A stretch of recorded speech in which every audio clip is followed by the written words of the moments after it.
Vous l'avez peut-être déjà remarqué, certaines personnes présentent une déformation au niveau du thorax. Qu'en est-il de la fréquence, du diagnostic et de la prise en charge? On vous explique tout avec Vincent Depeau, chirurgien thoracique. En tant que chirurgien thoracique, on est amené à avoir deux déformations thoraciques principales. Le pectus excavatus, donc ça veut dire que le sternum va rentrer au niveau de la poitrine. On compte plus ou moins 1 sur 400 à 300 naissances. C'est majoritairement les garçons qui sont atteints pour un ratio de 5 à 1. Et l'autre déformation, c'est le pectus carinatus. Donc ça veut dire que le sternum va sortir de la poitrine.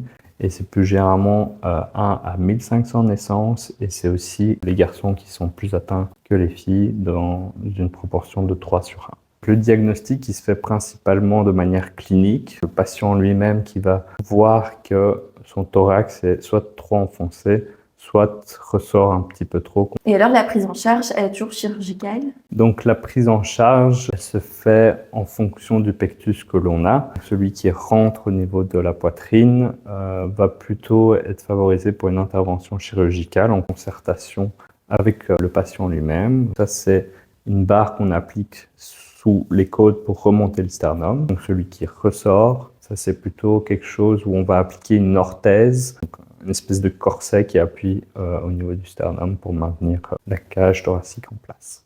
Et alors, c'est une opération qui est valable à vie? La barre, elle reste généralement 2 à 3 ans jusqu'à la fin de la puberté de l'enfant. Il faut aussi savoir que c'est des interventions qui doivent être faites avant la fin de la puberté, car la cavité thoracique est un peu plus mobile à ce moment-là.